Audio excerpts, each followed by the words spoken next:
Hello there, everyone, and welcome to the Thursday night / Friday night edition of the Whitfield Report, or I should say Thursday night / Friday morning edition of the Whitfield Report.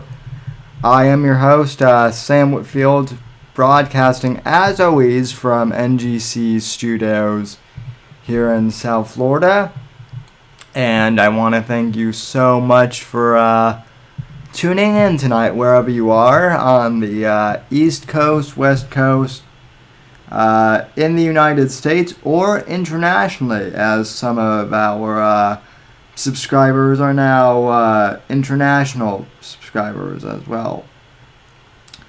So we're going to have a jam-packed show for you here tonight or today, depending on which part of the past, present, future hour you are currently in. Anyway, contact info as usual for those of you listening on the audio podcast. You can follow me on Twitter and Instagram at @70_NGC. You can follow me on Gab at Sam Whitfield. Facebook.com / Whitfield Report. TheSamWhitfield.com is my website, and of course, you can subscribe on Apple Podcasts or all your favorite audio platforms. And you can also donate anytime during the program to streamlabs.com / The Whitfield Report. And I will read those donations at the end of the show. So, folks, yesterday, or I guess today, Thursday, I reached 500 subscribers. And, the first two streams I did were more or less just free-for-alls. But I really do want to, get back into kind of my usual thing of doing a actual talk program. Not that I've ever really left the format. The free-for-all streams are fun as well, but this is a podcast. So, anyway, I figured I would take a few, or at least one of the questions that I get a lot are, who are my influences in podcasting? So we're going to talk a little bit about that tonight, and we're gonna talk how this medium has really changed and evolved, and what maybe the future might hold, good or bad, for this medium. So as I began to explain last night, I was a political nerd when I was in junior high, like high school.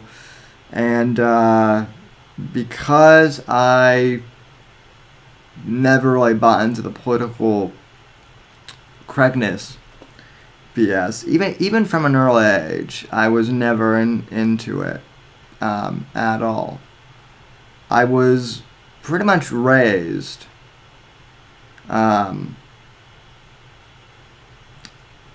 to really be a critical thinker, instead of just accepting things as the way they were. I was also raised, and it was beaten into me, not literally, but figuratively, that I was, that even though I have a disability, that I wasn't gonna get cut any slack in life. And so I'd like to think that that's one of the reasons why I have my head on straight. Although shitty things have happened to me in my life, I recognize that I'm not a victim. I also recognize that, well, I'm not a victim, I recognize that all of us are flawed. We are flawed as human beings, and the only one who can redeem us is Christ, if you believe in Christianity as I do. If you don't, obviously, you know, it's always a good idea to believe in a higher power, I think. But regardless of that, one of the things that really bothered me from the beginning about Obama and about the cultural left was really the simultaneous hero worship of Obama, and then also this the victim mentality and the trophy kind of mentality that of millennials. Now, let me explain something about that real quick, because this is one of my pet peeves, right? Because the baby boomers love to talk about how the millennials were the trophy generation, right? You always hear about how, oh, millennials, they're all spoiled, trophy generation. They don't know how to work hard. They don't have a work ethic at all. They're lazy. They're just so sensitive, and they're just so obsessed with their phones and whatnot. And these are all things that boomers say on a regular basis. Well, guess who? Guess who was the one who developed all that psychiatry and whatnot, and came up with the, with the whole trophy generation, and how if we don't hurt anyone's feelings, everyone will be good. It was the baby boomers. This whole mentality that, like, one of the things that was incredibly stupid in school was, this whole idea of, obviously, you don't want to be a bully. Okay, I get that. But this whole idea that you can just talk to bullies and, laugh off the fact if they're, beating you up or something, that you're supposed to, not respond, that never sat well with me, and that never sat well with my parents. I was told that if I had to, I was told, and thank God I never had to do this, but my mother literally said at one point, listen, if someone starts fucking with you, and they're getting physical, don't try and talk your way out of it. Either punch him or, since you're in a wheelchair, just run their feet over or something.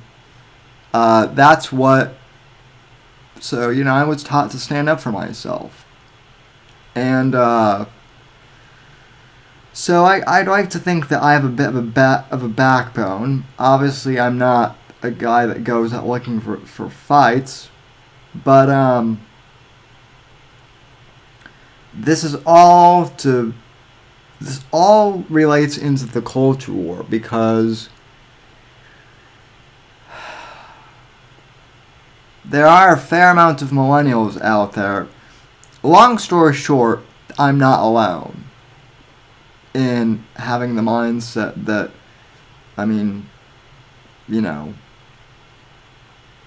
basically, I'm not the only millennial that isn't a pussy. There are lots of millennials out there who are sick and tired of this, politically correct BS, and have been for a long time. So, that's why I started the podcast in 2008. My first podcast, the Whitfield's analysis, and you know, 11 years later, and now we're on YouTube, and it's come to this. And I'm extremely grateful for all of you. Yeah, Johnny Arcade is right. If a guy gives you the look, hit him first. No fucking way. Yeah, but I mean, Johnny, in today's society, we're taught that we just need to sit down and talk with the bully, because maybe the bully, or let's speak in adult terms, maybe the criminal or whatever just had a bad childhood. We need to sit down and reason with them. No, not gonna happen. So I mean, I remember when I started the show, that was kind of like, my thing was that, there are still some like regular normal millennials who didn't appreciate the just the trophy, not even so much the trophy generation, but the fifis, crap out there. Not everything needed to be touchy feely and everything, but we can be nice, but we can still talk like normal people and whatnot. So in terms of who influenced me in terms of media, well, very early on, my earliest influence would be Rush Limbaugh, and that was merely due to the fact that I remember hearing Rush Limbaugh on the radio, and I remember how pissed off he would always get the left and liberal callers, and they were always calling him like a Nazi and basically all the buzzwords that we get called now. And I just loved that he was trolling him by being himself. And I figured, even as like a kid in 8th grade, I figured, oh shit, I want to do that. If I can get paid to just talk, or even if it's, for just a little bit, if I can build an audience just from talking, well then shit, that's what I want to do with my life. So I started a podcast. I recorded my first podcast on like an old laptop, without a mic or anything, and it was horrible. But I just put the file out there, and like some of my friends listened to it and they liked it for the most part, and I just kept doing it, even when I really didn't have an audience. I didn't really have like a main audience until I moved over to Blog Talk Radio in year 3, I think. Then I started building an audience. Then I moved to another podcast network and got picked up by Young Conservatives Network later on, when I was like a junior or a senior in high school. That was when I interviewed Ben Shapiro, which really started my trajectory, and the rest, as they say, is history. So Rush Limbaugh was a big influence in terms of radio, but then podcasting came along, and Adam Carolla is basic. Adam Carolla is the podfather. he's the guy who pretty much made, the transition from talk radio into podcasting. And, like, honestly, that was the first time I remember, like, hearing, fuck on, like, that was the first time I remember hearing, like, the word fuck on, like, a radio program. Like, even though it was internet, like, that was still, like, mind-blowing to me. That you could say fuck, shit, and, damn on air. It was awesome. Like, I felt like I was, listening to, like, some underground thing. And that was that was and still is the beauty of podcasting. It's uncensored for the most part. So I really started to basically my style is basically I'm just like an amalgamation of a bunch of the different hosts that I like in terms of like podcasting style. So this was one of the Adam Carolla bits that I remember hearing very early on from back in 2011 that I absolutely love, and I still think that this is absolutely true to this day still regarding the leftist mentality and whatnot. This was Adam Carolla talking at Occupy Wall Street back in 2011. Let's roll the clip, shall we?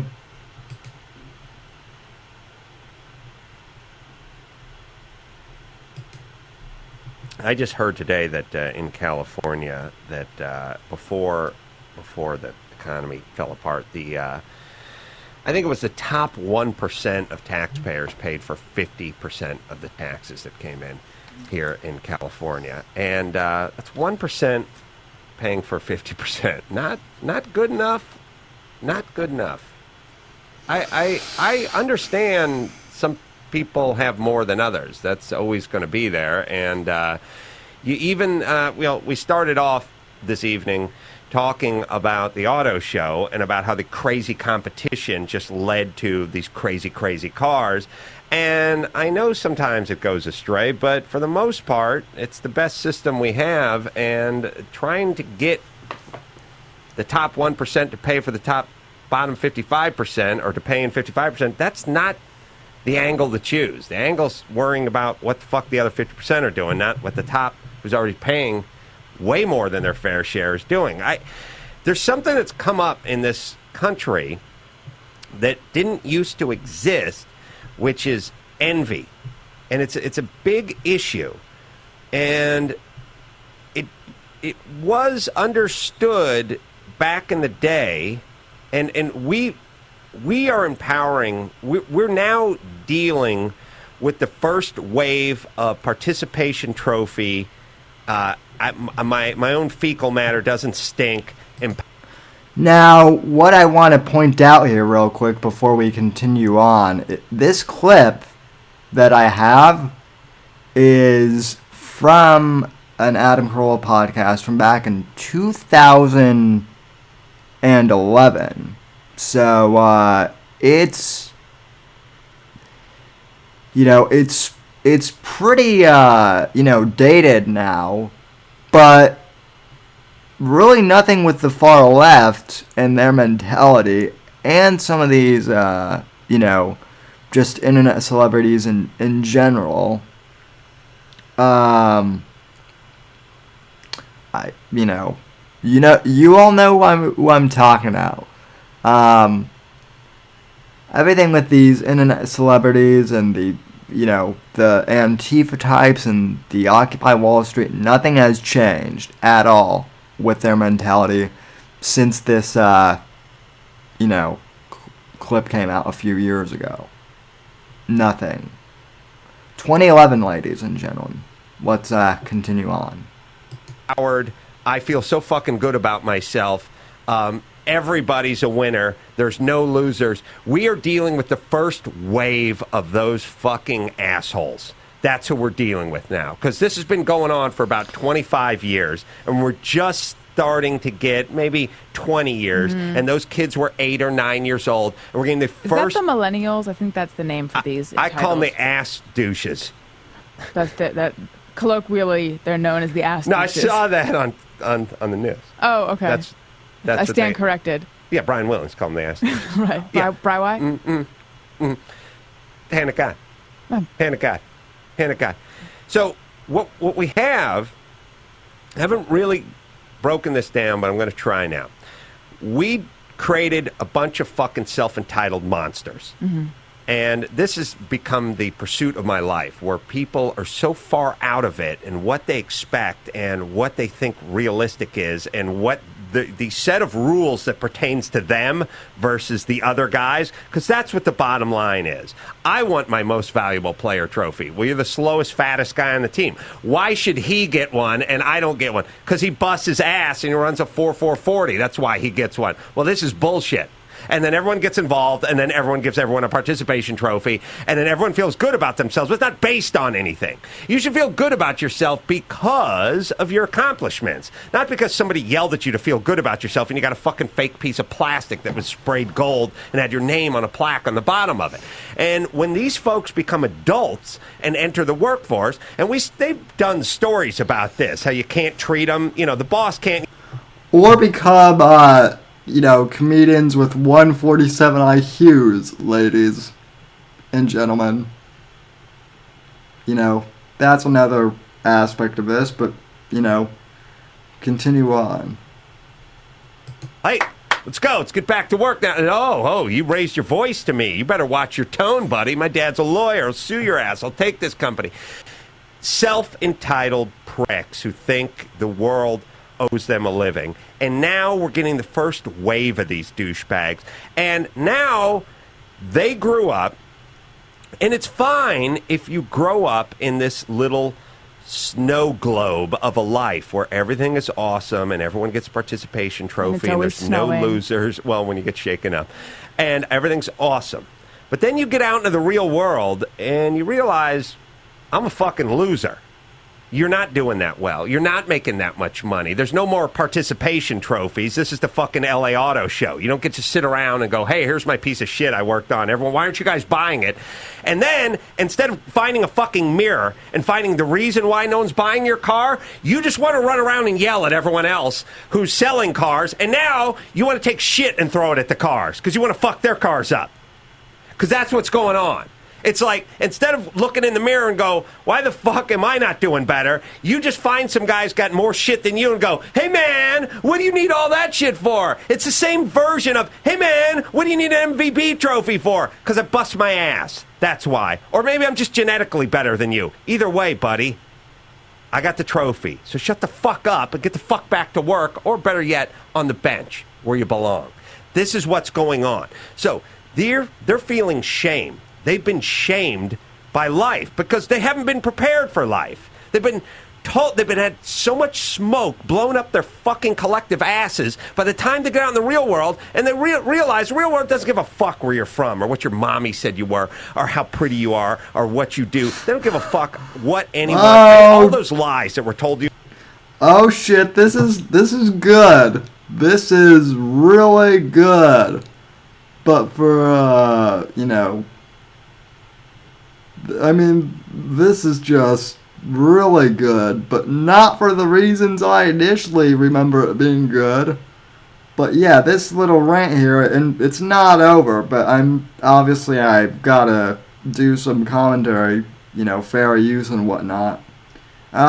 This was one of the moments, this was one of those moments in podcast history where after Corolla did that rant, I literally went, fuck it, I'm going uncensored on my show, because up to this point, I had just been doing like the standard FCC keep it clean type thing, I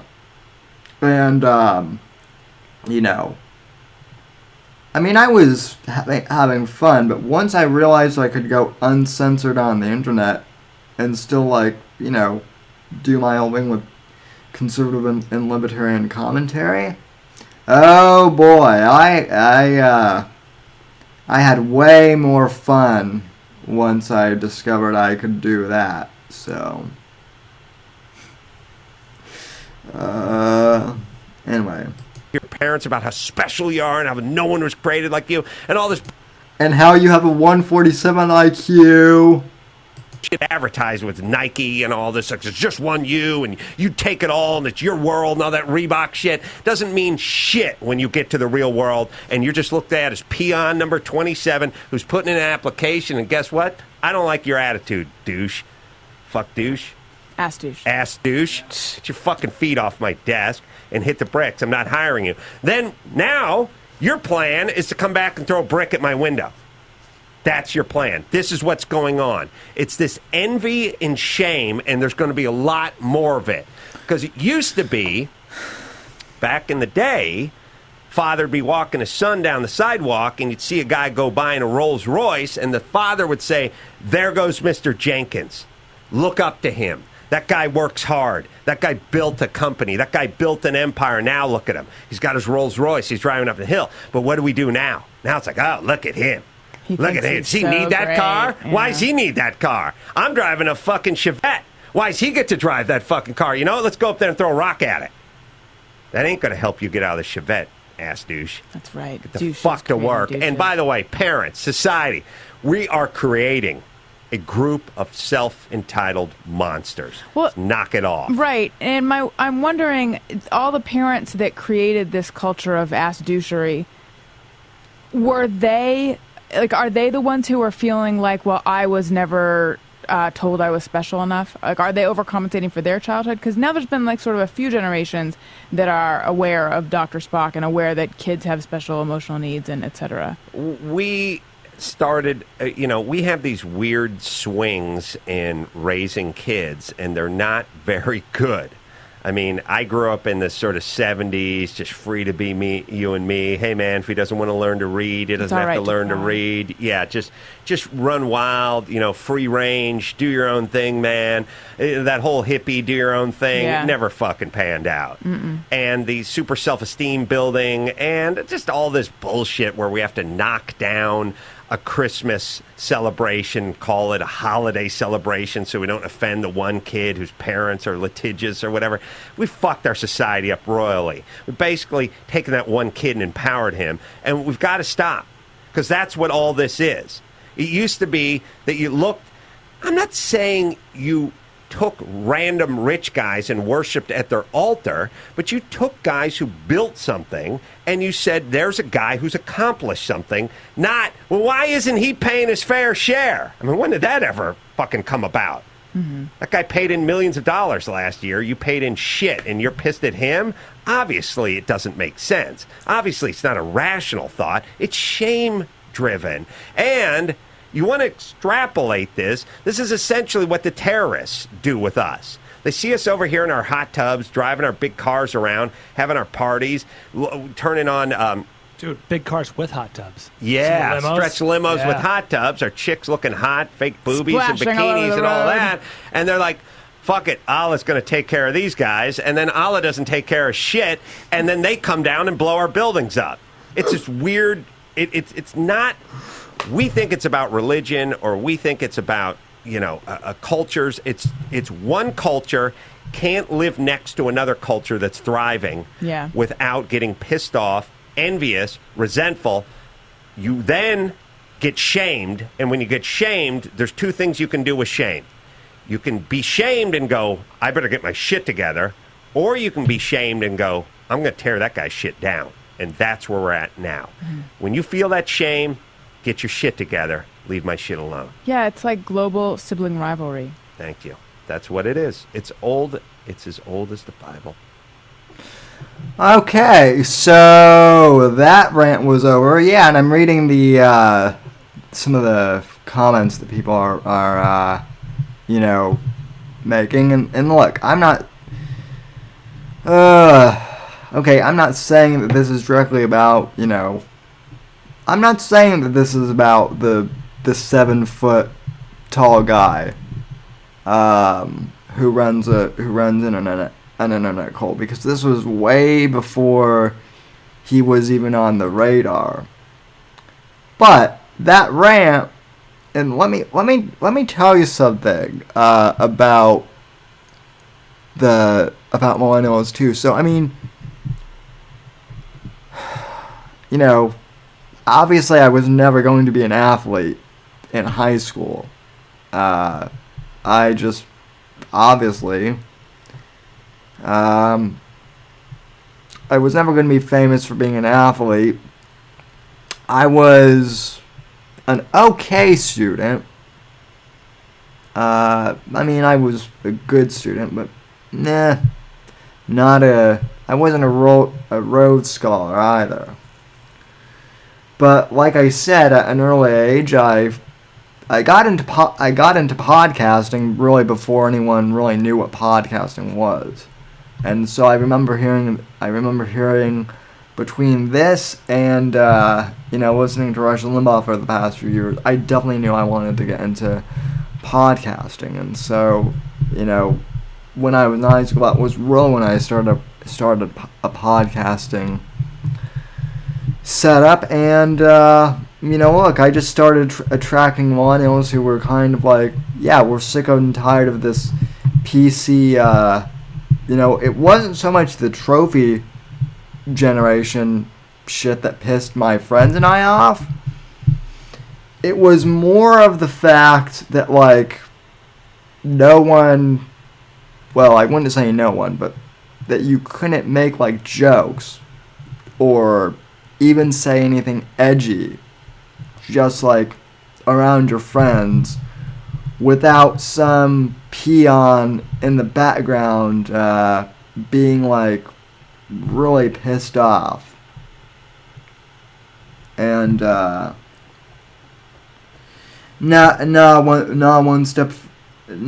step too far. My mathematics brain is shit.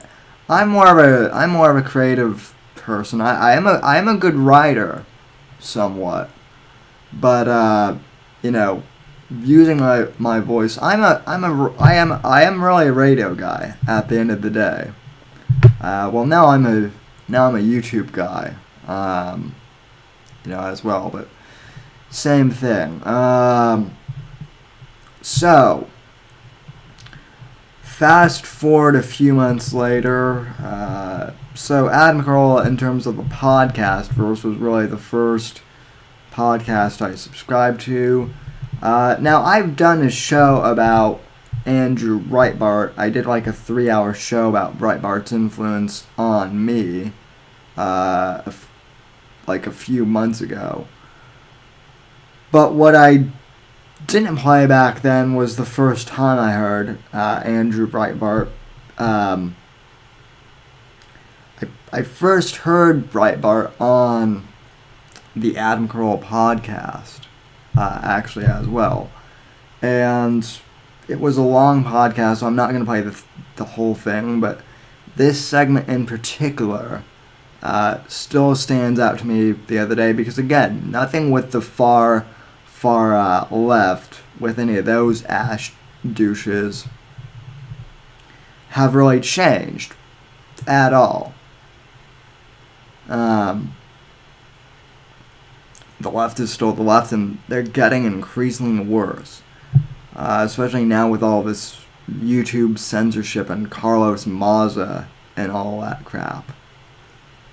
But this was the first time I had heard Andrew Breitbart speak ever on the Adam Carolla show. So, again, sorry for the poor video quality. This was from like back in 2011 and whatnot, but when video codecs weren't great yet. But anyway, clip number 2. Let's roll.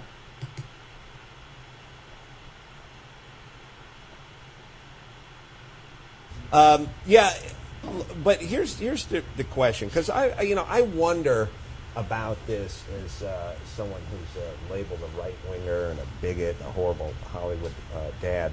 You? Yeah, I heard what you were talking about in the last segment. That about I get the a lot black- of that. I get a lot of that just because I have strong opinions on Well, but things. that, sometimes you do it as satirically. I think that would. well, the last thing segment is they satirical. run. Here's a couple things. You could say I'm for gay marriage. I'm for the legalization of marijuana.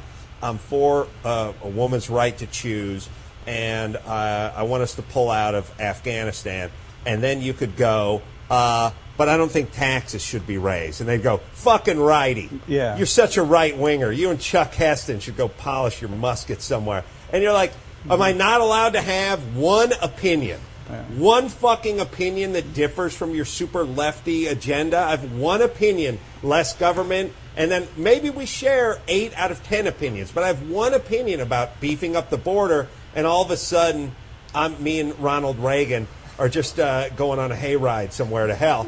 And it's like, why am I not allowed to have one opinion that differs from you? And then why, if I had 8 opinions that were on covered you, but 2 that differed from you, then how can you call me a member of this group when I have more in common with the group that you're associated with?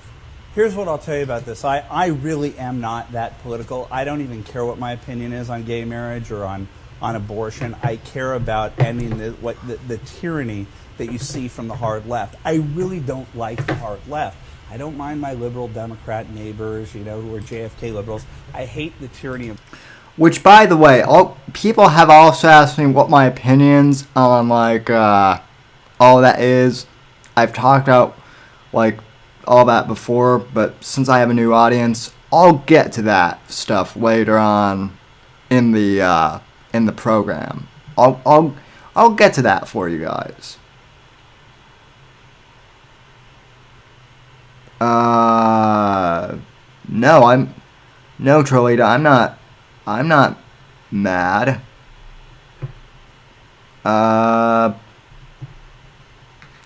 Oh, you were talking to Fat Keck Boy. No, I'm not mad at all. I'm happy that everyone is here, and I'm happy that I made 500 subs this week. It was a good week. I'm happy. hard left. Wherever you see the left in charge, Hugo Chavez's Venezuela. By the way, one step too far, I will get you my email. So check your Twitter DMs. In Cuba, there isn't a First Amendment. There isn't free speech. And so think about this. During the anti-war campaign against George Bush, you heard dissent is patriotic, dissent is patriotic, dissent is patriotic. And then Joe Lieberman, who 3 years before that, was the standard bearer of the Democratic Party, running as vice president, he disagrees on one thing. He says, no, I support George Bush on the war on terror, and the hard left extricated him and annihilated him and took away his reputation with the Democratic Party for disagreeing on one thing. Right. I hate that. Well, let me ask this. I have this theory, which is I don't think that the hard left hates Republicans. I think they just hate this country. I really do think they hate this country. And they never say that. They do that thing where they go, we support the troops, we love the troops, but we don't support the cause. Right. And by the way, saying that it's like saying I love the players but I hate the team. Right. Or we should lose the game but I love the players. Like, which is it? If you support the troops or you love the troops, then don't give me that bullshit where you get to have it both ways, where you get to be the patriot, love the troops, but you don't like the cause. But whenever you really get into it with these people, whether it be I remember when Reagan called the Soviet Union an evil empire, and a lot of people on the left got their panties in a bunch.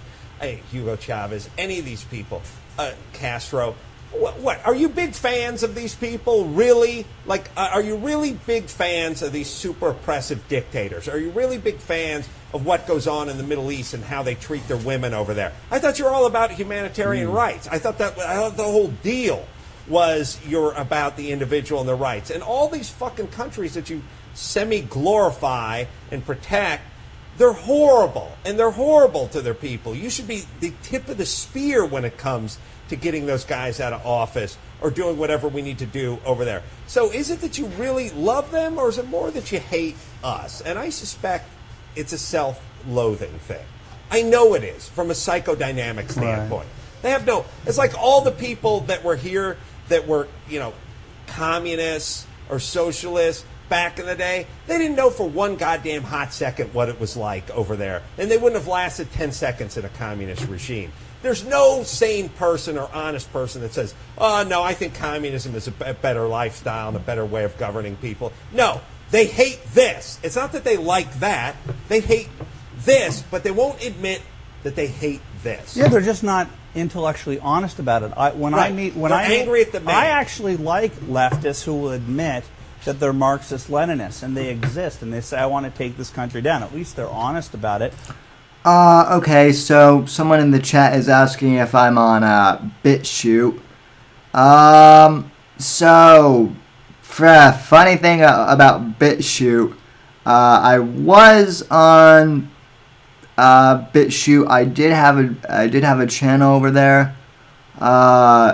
Honestly,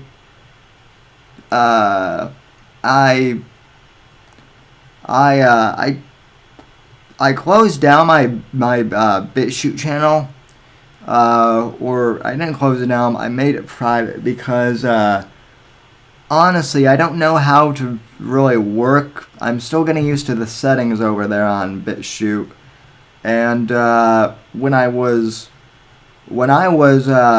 making critiques of Owen and hosting John Arcade videos, I kept getting like massive email notifications from BitChute saying that, like, so and so bear commented, and then I would read the comments and it was just like all garbage.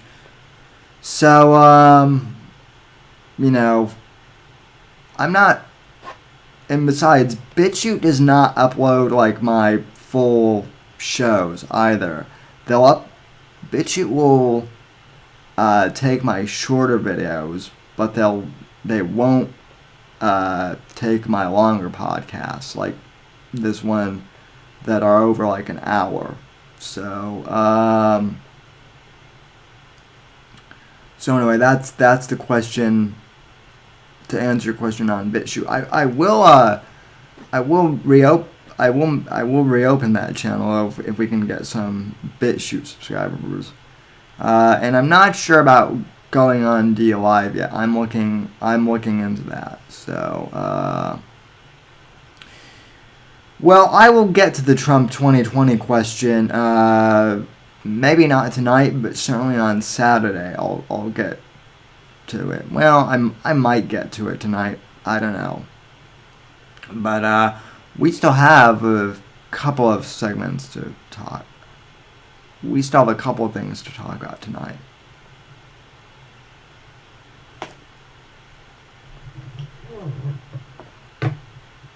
And be friends with them. I can, have beers with them. What I don't like is how they get, the PR that they're peaceful, and they're saying, hey, let's try and find common ground with Hugo Chavez and Ahmadinejad and let's meet together. Think about how they treat Sarah Palin. Think about how they treat conservatives. They're hardly peaceful people when it comes to dealing with people in the United States. Think about how they treated the Mormon Church. Think about how they treated that cashier at Al Coyote who gave $100 to Prop 8, completely demonized that person. I would say to them, if you're consistent, let's go to the First AME Church in South Central Los Angeles and let's start protesting gay marriage. Will you do that? Right. They won't do that. Sure. They go after the easiest targets in the world. They're just a bunch of bullies. But I'll say this. I will say this for the Hollywood left.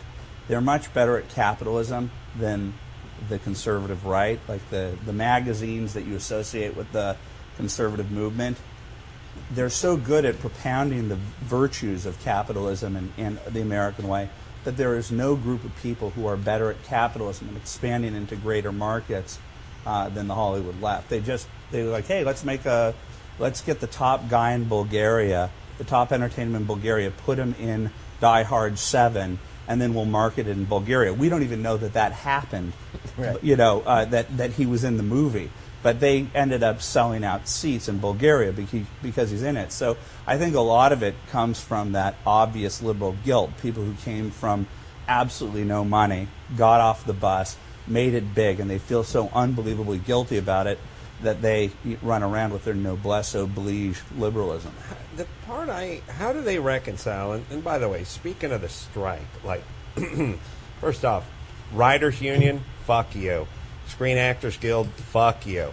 I don't want to be in any of your shitty unions. I would love to be out of your piece of shit extortionist racket of a fucking union you guys have. And they're still claiming it was a victory. How they Hey, we totally changed the Hollywood system. I love when people. As much. I love the crazy blind allegiance that every asshole in Hollywood has towards SAG and AFTRA. Fuck you guys. It's a fucking Shanghai you. They take your first fucking paycheck and they shove you into this union. And then all these asswipes go, oh yeah? Well, if you weren't in that union, well, then how are you going to get your free dental care? I'd fucking pay for a dental plan that would save me a shitload of money over the money I have to fucking pay into these fucking extortionists who don't do shit for me. And then they go, oh, what about the commercials? When you do a commercial?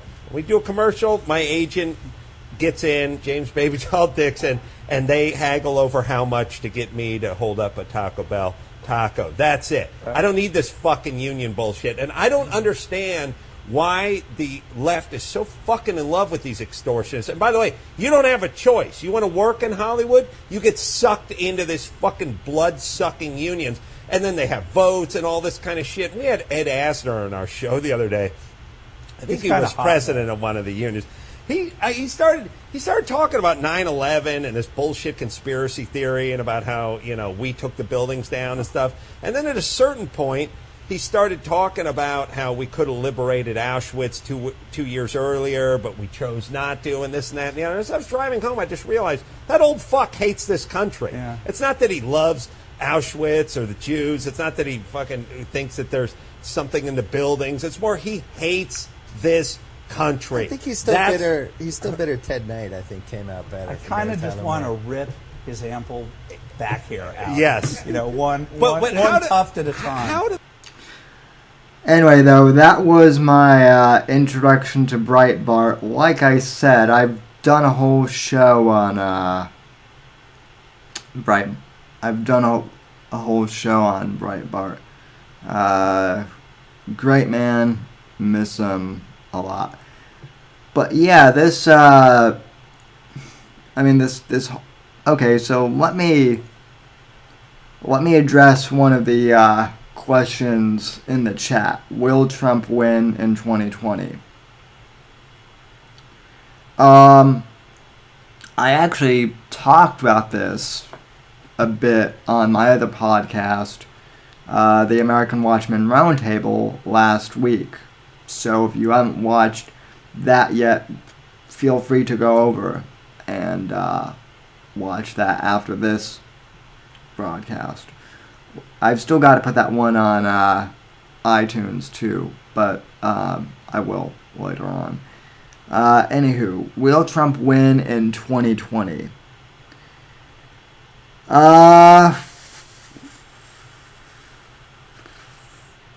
Let me be honest. I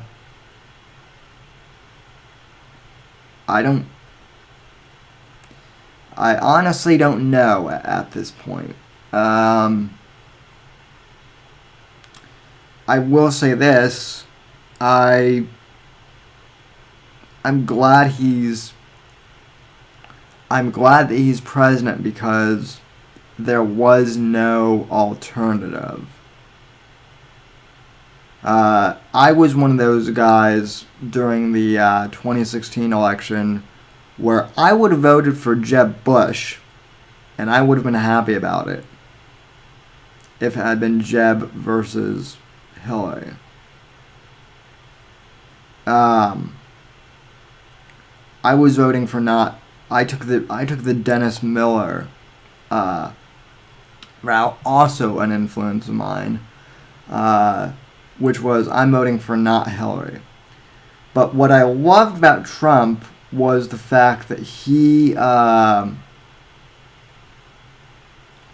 Trump was just politically incorrect.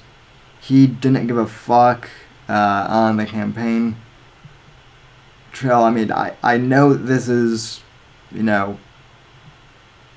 going to be the stereotypical Trump talking points, but honestly, his presence and just the fact that it triggered the left as much as it did and got the pendulum starting to swing back to the right a little more was awesome for the time. However,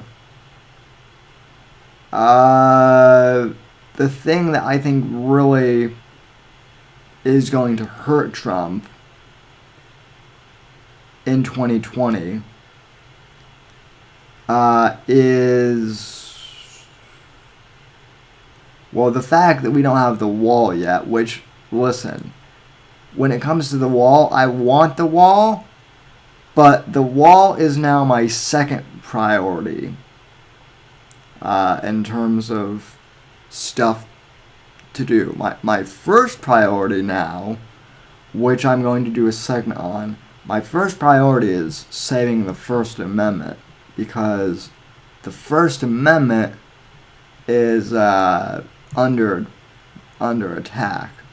Because, let's face it, the government really isn't the one that controls, free speech anymore or any of that. It's run by big multinational corporations.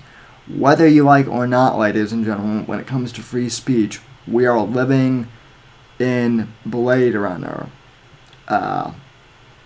times. The Tyrell Corporation, the Tyrell Corporation, in air quotes, basically runs everything in terms of free speech. And they're also starting to develop robots / replicants. So we might not have them exactly yet, but Ridley Scott was not that far. He wasn't that far off. But will Trump win in 2020?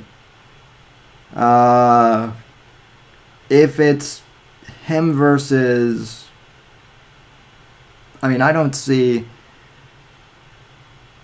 It's going to have to be him, because if Elizabeth Warren is running, or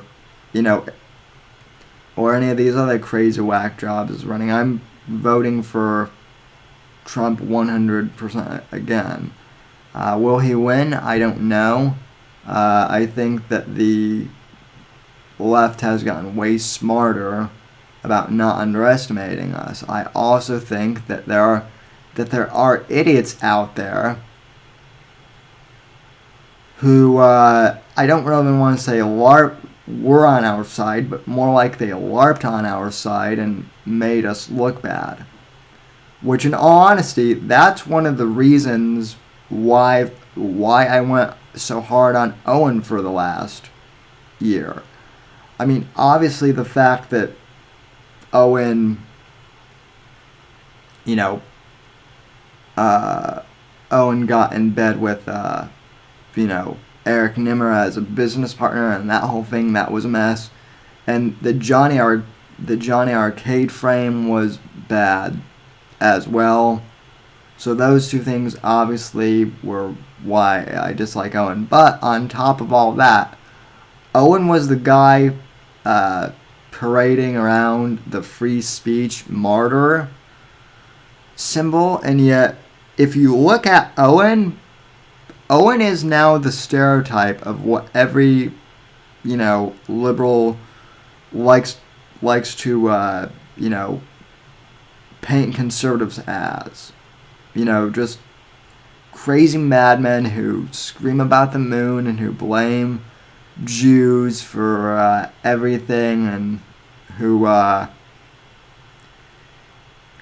who just rant crazy mumbling nonsense. I don't know if Owen is controlled opposition the thought has crossed my mind a few times. But then on the other end, I oftentimes think that Owen isn't controlled opposition, but he's just so kind of dumb that his rhetoric is working to make the rest of us who actually have been in this fight for a long time look bad.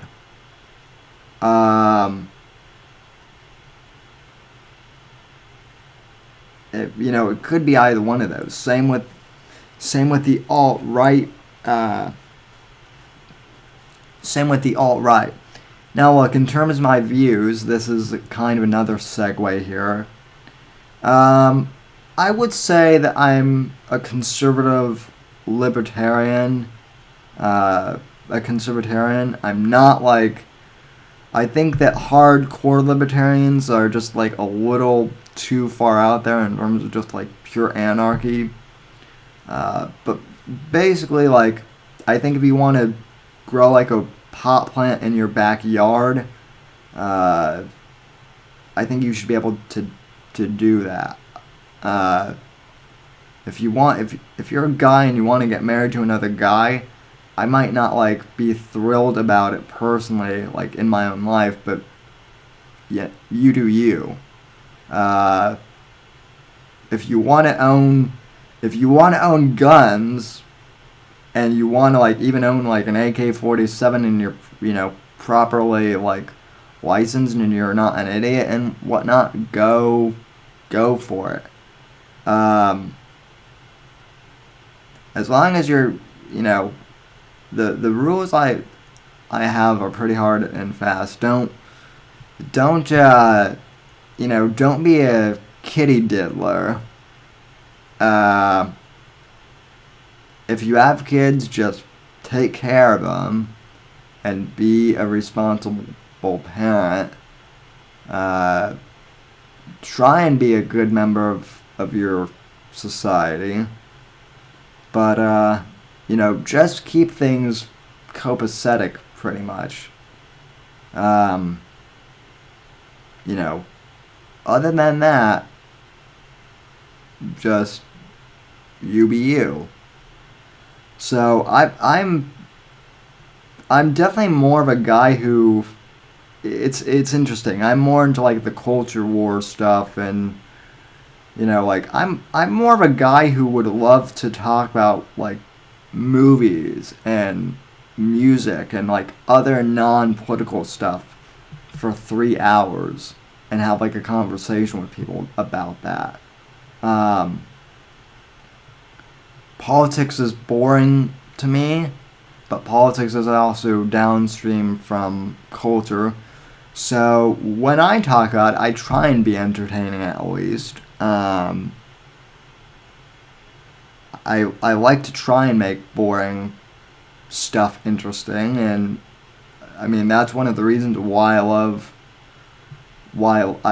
the DZ, is even though it's a small group of us, we can just all talk about random stuff and talk about random topics. And I mean, same with the Savages community and the ROTC community as well.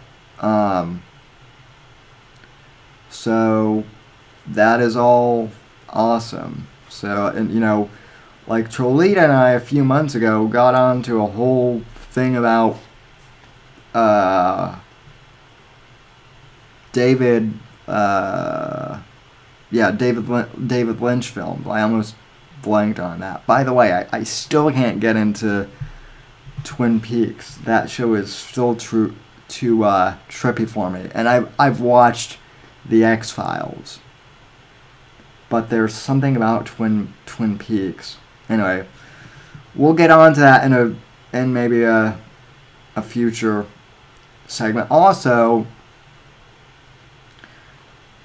kind of going off on a quick Owen tangent, but not really. I was listening to the Van Halen album 5150 today, which is the first technically it's the first Van Hagar album if you really want to get serious about it. But up until the Paul Owen thing, came about, I did not know what 5150 actually meant.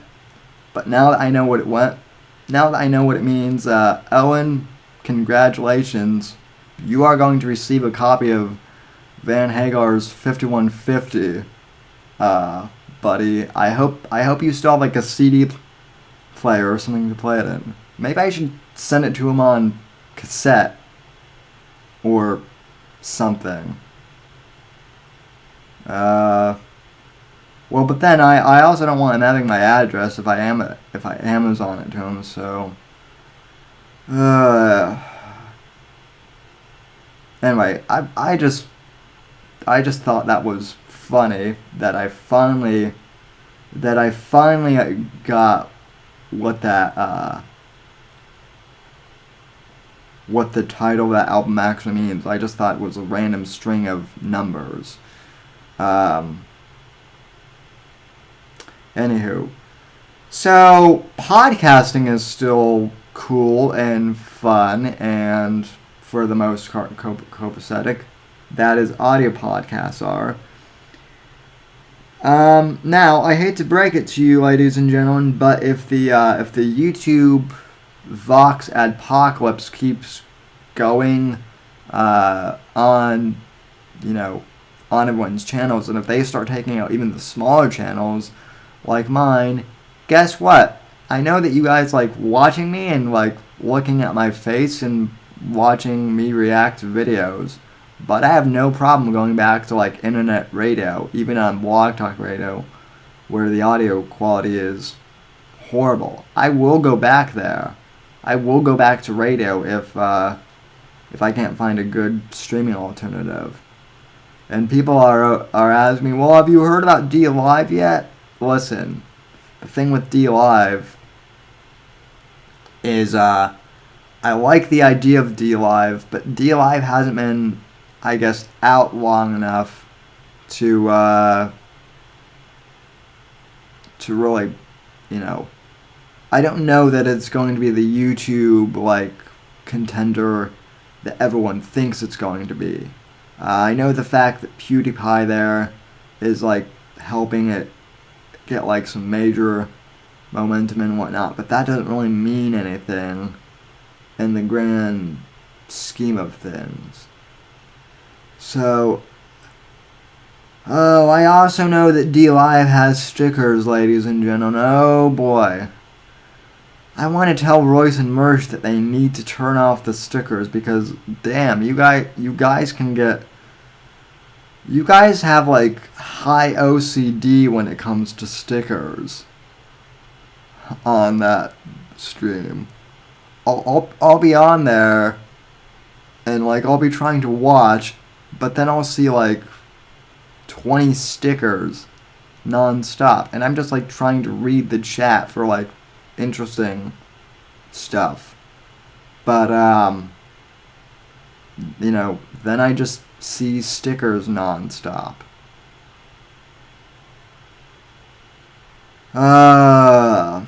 So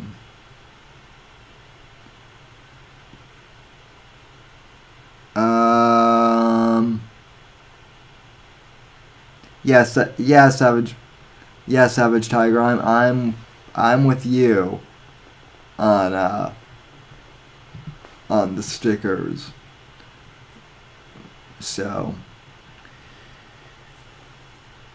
and now it's time for our next segment of the show. Now that I've pretty much gone on to everything on my list, it's time for me to break down the latest video from everyone's favorite beanie-wearing journalist, Tim Pool, who had a very good video about the coming Vox Adpocalypse and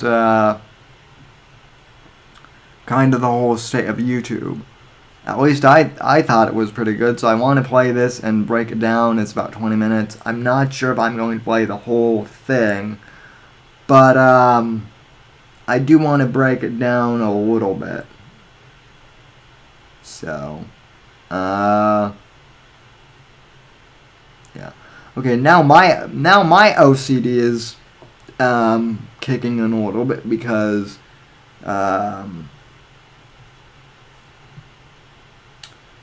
you guys are talking like a movie and I have no idea which one you're talking about. So, oh, Godzilla. I've seen the old one.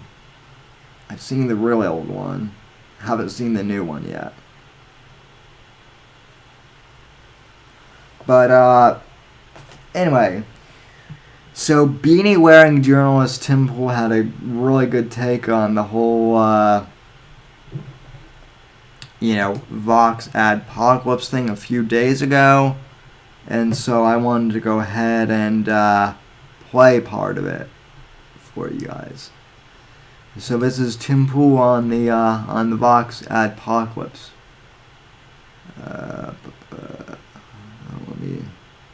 And I'm gonna have to go into my files and look for it. Lovely. Okay. Okay.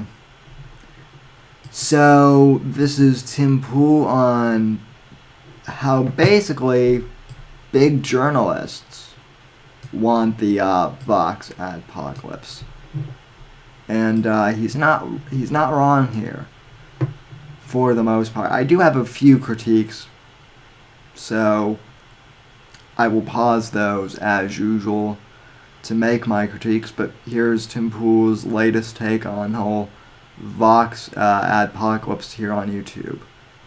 Cut number 1, go.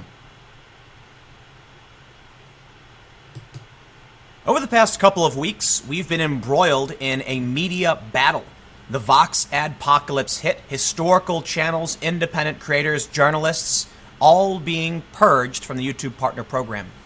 This is, I wouldn't call it a concerted effort necessarily or a conspiracy or anything like that. I don't believe there's a group of people at media twirling their mustaches saying, let's all do this. But it is the dominoes falling over exactly as you could predict. The media is dying. And I've said this over and over again. As they drown, they become violent and thrash about and grasp for whatever they can. People in media so know far, so good. They can target independent creators individually because we're weak as individuals. It's easy to take down YouTube when you point to one guy like Steven Crowder. In the past couple of days, we saw a smear on the front page of the New York Times. You may be a regular YouTuber, like in terms of entertainment content, wondering, why do I care what you say, Tim? Let me tell you.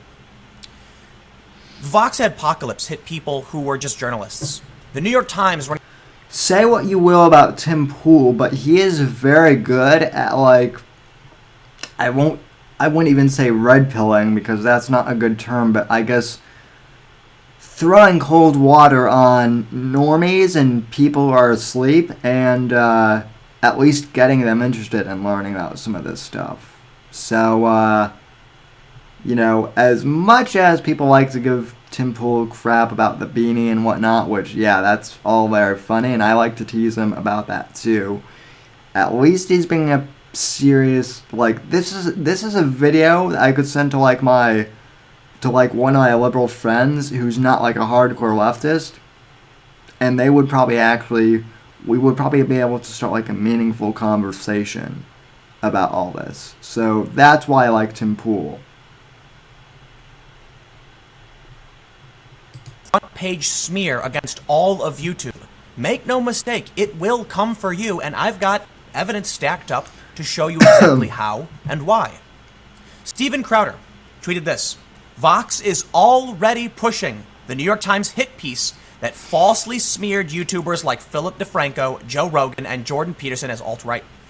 Massive media companies continue their campaign to smear and silence independent creators. We've got a couple things happening here. The first, these media companies get salaries. They make ad revenue. YouTube is taking away a lot of the ad revenue from these companies. Viewership is switching to mobile and to digital. Old school advertisements don't work anymore, and the media industry is collapsing layoff after layoff over and over again. Don't take my word for it. HBO just canceled Vice News tonight. It is not going to survive, and I assure you, they're going to turn around and come for all of us. Don't take my word for it. Let me show, actually, this is my word, but let me show you some evidence. I tweeted this. Don't you see how the game is played yet? Media today is not seeking to inform, they are seeking to destroy for political ends. Take a look at this Google search I pulled up. I Google searched natural news. I don't know too much about natural news. From what I understand, they're a bit off their rocker, not a big fan. That's not the point. The point is, 2 days ago, the Daily Beast wrote how natural news became a conspiracy hub.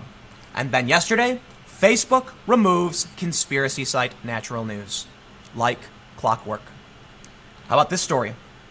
Chase withdrew services to conservative business 1 day after Slate reporters' query. Night, Was the Slate reporter seeking to Nightrex inform the 07. public, or was she seeking to destroy a political rival? I'm highlighting these two things because there's an overlap. I tweeted, I warned the media would become increasingly unhinged as they struggle and collapse. Many have warned that with 2020 coming up, they will do everything they can to stop opposition rhetoric. And of course, Someone in the chat is asking if they think Tim Pool, fucks that beanie. No, honestly, I think that Tim Pool goes to, like, hipster bars. Wait, do hipsters even go to bars, or do they just all congregate in coffee shops still? I know that the hipsters in Denver don't ever drink unless it's, like, at a craft brewery bar. I think that Tim Pool goes to, like, craft brewery, like, bars, or no, I guess they're called micropubs or whatever, and microbreweries, or to coffee shops, either one, and he always picks up, like, the other hipster chicks that are wearing, like, that are also wearing beanies and probably, like, have glasses. Okay, has anyone watched BoJack Horseman? And there's that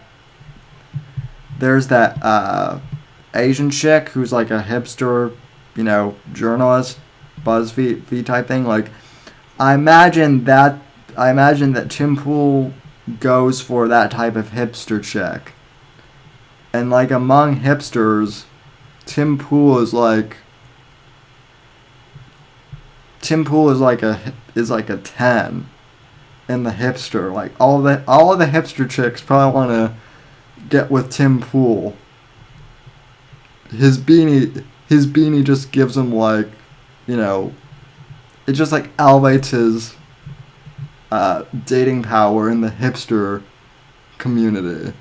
So, that's what I imagine that Tim Pool gets up to, since people in the chat are asking. So, Tim is gay? Wait, are you serious? Is Tim Pool really gay?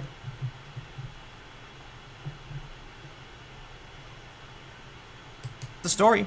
Facebook suspends Natural News. Founder calls for President Trump to use military against tech giants. Well, I don't know who this guy is or what his deal is, but I can say the smears are coming. They're going to get worse. They will take anything you say out of context. They will pull up your archives from years ago to prove something is wrong with you. It's one of the biggest dangers of YouTube, is that YouTube bends over backwards to these people. In the original, in the New York Times hit piece, we noticed something really interesting. They claimed that it was radicalizing someone to the right. But interestingly, they included this timeline which shows he started out on the right. He wasn't radicalized to the right. In fact, it shows over time he became left-wing. With the Night, Fat Cack Boy. Oh, and by the way, I want to, before you go, Fat Cack Boy, I want to thank you for really helping be one of the ones to push me to 500 subs. You've done tremendous work. Unbelievable. No one does promotion like Fat Cack Boy. So, 07 to you.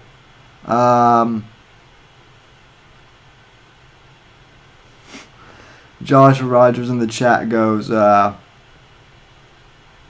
everyone was actually gay. 2020 coming soon.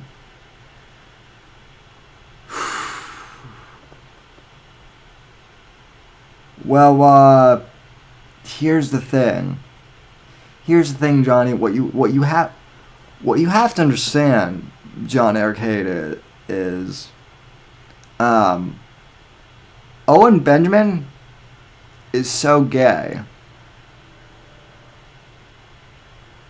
Owen Bendoverman is so gay that he makes Tim Pool look straight. And he makes a lot of other gay guys, who are just like normal, look straight. And yet he claims to be straight. Intellectual dark web being the first step in becoming left-wing. Why would the New York Times frame it in the inverse? Brett Weinstein tweeted, amazing. New York Times sees one man's YouTube history as Sunday front page above the fold material, as if nothing happened anywhere on Earth this week. In their story, the New York Times accidentally admits that far from being the gateway to the alt-right, intellectual dark web discussions rescue people from it. The reason I bring this up, there is a war. It's beginning. It's getting worse. Let me show you more evidence. I can tell you exactly why we are starting to see this. Actually, I can tell you my opinion as to why I believe we're starting to see this, and some strange questionable behaviors surrounding these hit pieces. Now, I've gone over this to great detail in the past several videos, but I believe it's important to highlight again, specifically to highlight how the initial narrative is that extremists and bigots are radicalizing young men for profit, the making of a YouTube radical, and they show you these figures. Yet, in reality, the timeline they post in the article shows the inverse. They lied on their front page story. Why? I believe I know why. Take a look at this story that's been going around. Another hit piece from the New York Times against Google in just the past couple days? Why so much hit? Why so many smears, New York Times? There were 3 smears against against YouTube from the New York Times in one day. There was a story that was published that was quite literally just a Slack, I believe it was a Slack message between 2 personalities about how YouTube doesn't enforce its rules properly, something like that. There was another piece, which is a write-up on the same thing, 3 times in one day. And then we see this from the New York Times. Google made $4.7 billion from the news industry in 2018, study says. Now, again, let's be very, very clear. There is no grand conspiracy, okay? This is the important part and the biggest thing to stress. There are not people behind... Yeah, that's where I'm going to disagree with you, Tim. That's where I'm going to disagree with you. Also, the reason why the New York Times writes so many articles, like, they're not even, like, smear pieces against Google, I don't think. The thing with the New York Times is they're so bored that they're so bored and they have no, actual news to report, that they always have to make stuff up. So, much like HuffPo, they'll just, like, take whatever nonchalant thing is going on, like Slack messages, and then make it news. And then turn it into a big frenzy. Twirling their mustaches, planning how to destroy YouTube and Google and hurt YouTubers and creators. It's just... Well, they're not wanting to destroy YouTube and Google, but they are wanting to destroy the smaller creators, Tim. I'll get to that in a sec. Dominoes falling over. This system is entirely predictable. I said this was going to happen because out of sight, out of mind, and I can only imagine the inverse would be true. When the only thing these journalists hear about all day is how they're losing views, they're laying people off, their salaries are collapsing, the Vox union walked out, they're not getting paid enough, and us here on YouTube are doing better and better every day, who do you think they'll be angry at? So no, they're not going to meetings and planning what to do, but their minds are all falling into the same place as they lose their job. Why aren't they going to meetings and planning this? I mean, I get that you don't want to get conspiratorial, Tim, but believe me, I do believe that some of these media journalist outlets are, planning meetings on how to get rid of independent YouTube content creators. Why can't that be happening? I bet it is happening in reality. Obviously, you're not saying it because you have no way of proving it, and I understand and I can respect that, Tim. But it's definitely happening. This story emerges. Google made nearly $5 billion from the news industry, study says. Who cares? It's called the future. It's called technology. Why are they angry? Well, let me show you. Quote. So this is not it's not a direct quote. Again, the New York Times is bored, so they're just making headlines out of nothing.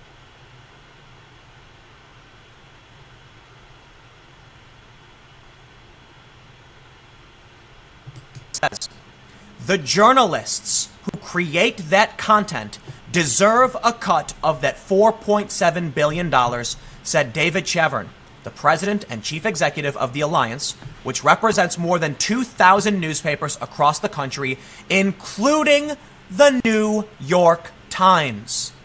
Can you see it now? A statement from someone who represents the New York Times saying, we deserve a cut of that money, Google. The money is ours. Does the New York Times deserve a cut of that money? No, of course not. Absolutely not. The information economy has changed. It used to be that back in the day, to publish a statement, you needed a platform. You needed one of these companies, the newspapers. And the newspapers were very, very important for the local markets. And I do lament their demise, but times change. And the correct response should be, we need to innovate and figure out how to solve this problem. Instead, they do what most industries do. It's like Netflix and Blockbuster. You had an opportunity to get on board. New York Times, you could absolutely have your individual journalists set up YouTube channels and do what we do. Instead, they aim to take us down. Why? Because they don't know how to do what we do. They're relics of yesterday, and they're going to lose their jobs, and there are problems with this system. It is bad that journalists lose their jobs. Unfortunately, the emotional response is entirely predictable. They say, 4.7 billion. It's more than the combined ticket sales of the last two Avengers movies. It's more than what virtually any professional sports team is worth, and it's the amount that Google made from the work of news publishers in 2018 via search and Google News, according to a study to be released on Monday by the News Media Alliance. Excuse me. The journalist... So wait. So they're not meeting, yet there's a big media alliance group. Right.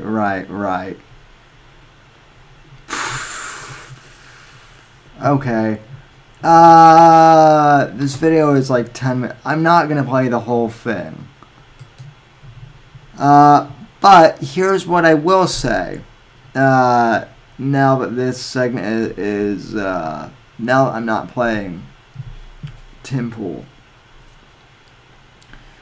So Tim Pool is not completely wrong here. He gets a lot of it, and I think this video overall is once again very good for like at least introducing your your lower average information friend on this topic. Now in 2020, one of the things I really feel that President Trump has kind of let us down on is free speech and big tech and big social media. Not just Trump, but Congress. I was really excited when Mark Zuckerberg got hauled before, Congress, and Ted Cruz asked him a whole bunch of questions. But,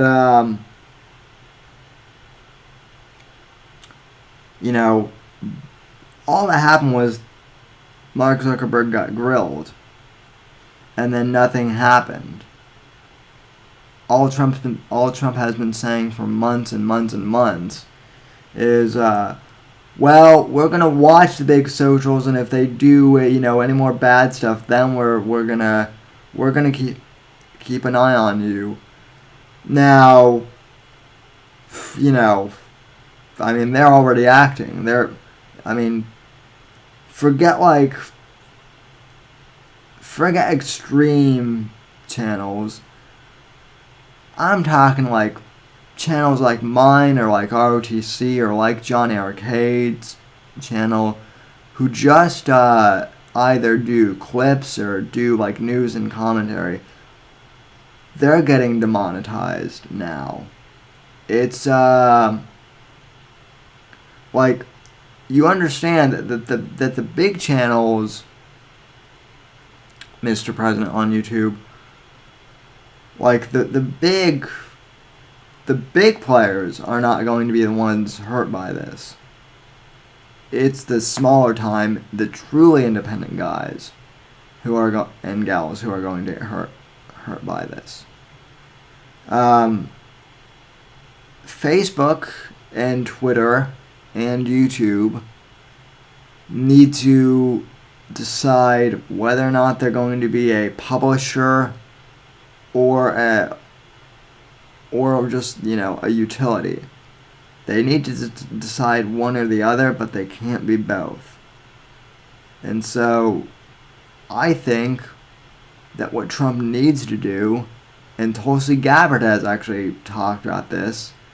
This is one of the reasons I actually like Tulsi Gabbard. She's talked about breaking up the big social media platforms, trust busting, just like Teddy Roosevelt did with Big Still and with U.S. Still and Carnegie and all those cats.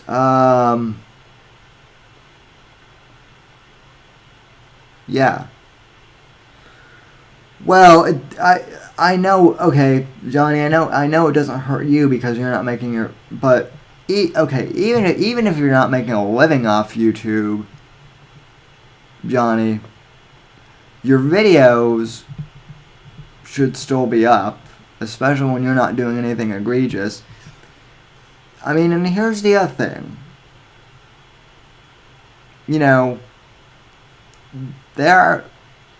Revenge of the Sis, say what you will about them. You might not find their content tasteful, but it's an internet comedy show, and they're pretty, they're pretty, upfront about that.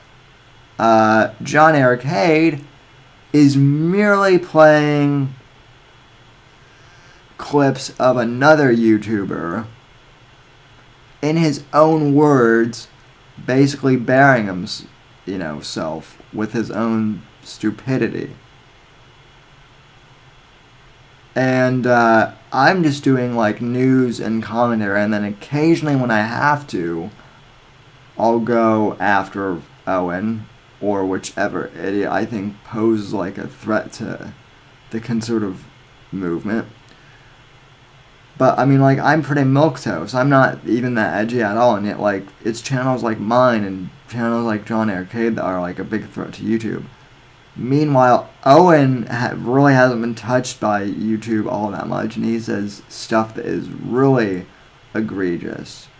Really egregious. Stuff that would get me banned in, 20 seconds if I said 1/8 of the stuff that Owen says on stream every day. My channel would not only be demonetized, it would probably be gone from YouTube. I would probably be IP banned from YouTube and not allowed on the platform, period, if I said half the stuff that Owen said. And why isn't he off YouTube? I'm not saying that he necessarily should, but it's weird that he's not. So they seem to be very, very, very selective on who they go after. YouTube does. That's all I'm saying. And it just doesn't make sense.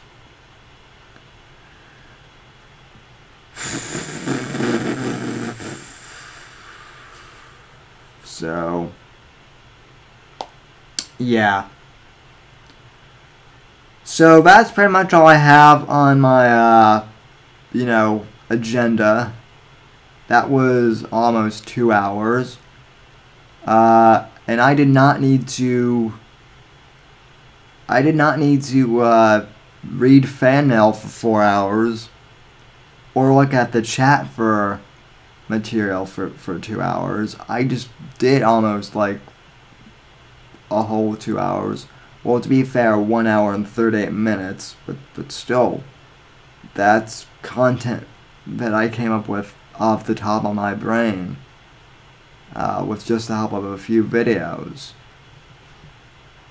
So, I think it was a good show. Let me get to those Streamlabs donations. Obviously, I can't play them for you guys because Streamlabs is not available on the Mac. But let me get to those donations. So I will open up Streamlabs here in the tab.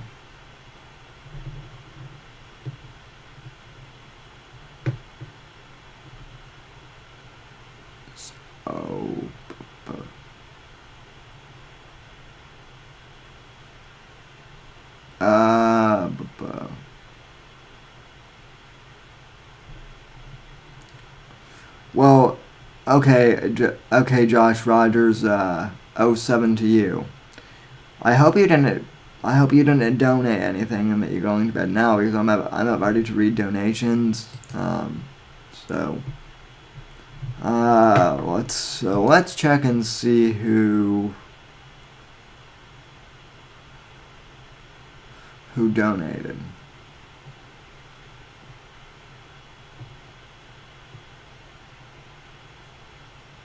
Okay, the Moon donated $5 2 hours ago, saying, have a good show, Sammy. And then the Ghost of Alan Pell also donated a few hours ago, actually, saying 500 pennies for 500 subs. Thank you, Alan Powell. Fat Kite Boy also donated $5 a few hours ago. I assume that was from the stream from early this morning, saying congrats on getting 500 subs. Here, have 500 cents. Everyone in the chat do the same. Well, thank you, Fat Kite Boy, and thank you, Moon. And thank you, Alan Pell. So obviously not everyone in the chat did donate, but you know what? If you can't donate, at least like, share, and subscribe to the stream. Folks, I want to thank you so very much for tuning into the program, and I will be back tomorrow, technically, for the Whitfield Report Saturday edition, starting at 10 p.m. and right here on youtube.com/Whitfield Report, and right here on the Whitfield Report audio podcast if you're listening that way. Good night, God bless, God save this great nation, and God, freedom, legacy, in that order. 07 to you all.